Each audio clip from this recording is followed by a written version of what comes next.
I think this is what freedom looks like, taking a selfie.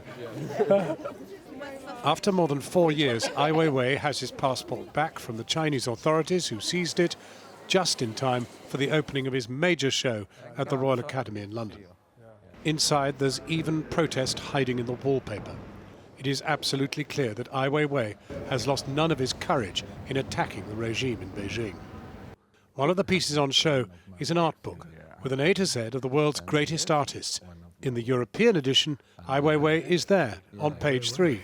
Yeah, then I realized this Chinese translated book of this book. Really? Yeah, same book, translated into Chinese.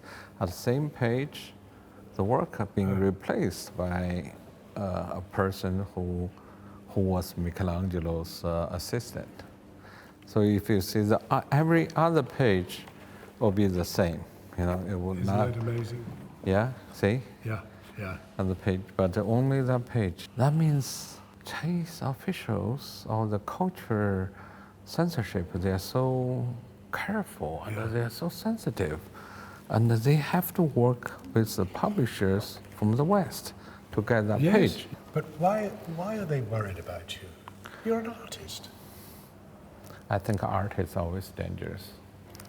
This is dangerous. I think so. I think it talks about uncertainty. It talks about imagination. It talks about something beyond our rationality, and it gives trust to our emotions.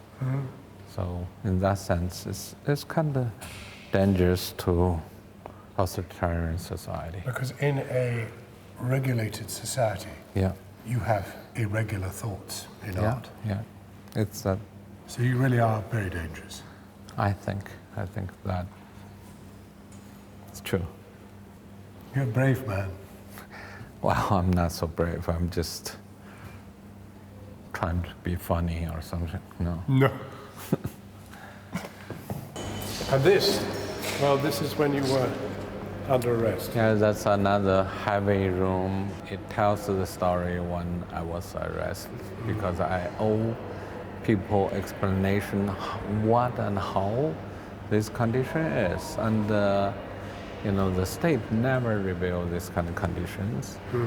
So I think I have to make a sculpture out of it to let people see all the details. But did you make it in China?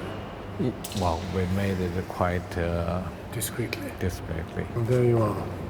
Yeah, that's a very typical morning. How long were you in these conditions? Only 81 days. But that seems very long. Did any diplomat come to see you when you were in here?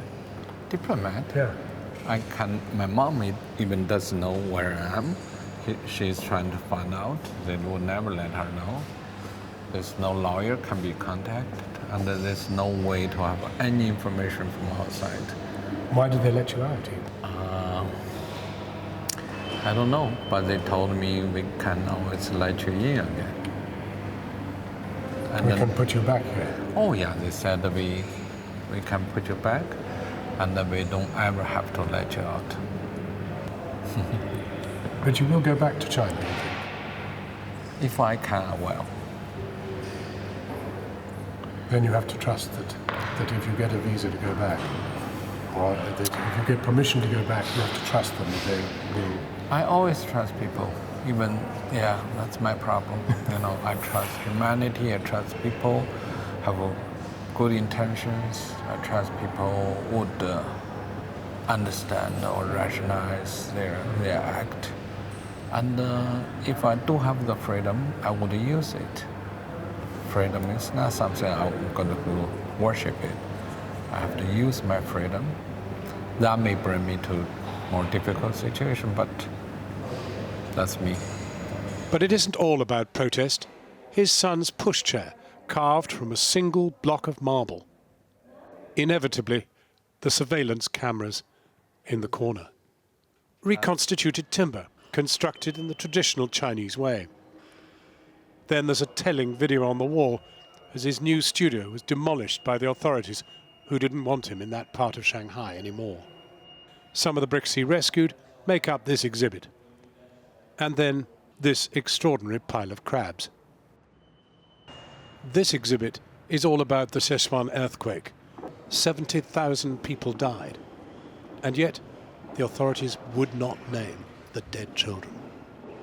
We managed to have 150 to 200 tons of the iron come out from the ruins. This is all extracted from the ruins? Yeah. The farmers there, they break the concrete and take it out, so they resell it. So we, And I think there's 96 tons in here. Yes, that's true. We're lucky the Royal Academy can support it. Yes, yes. This is half of the work. This is incredible. And this is really important, isn't it? Because although this was a natural disaster, the government would not publish the names of the children. No, they think this is kind of How have you been able to secret. get the names? Oh, we go to town, home to home, school to school, and from one school to another, and we take us very long to get all those names. That's amazing. So how many children have you been able to track? 5,200 children be on the wall.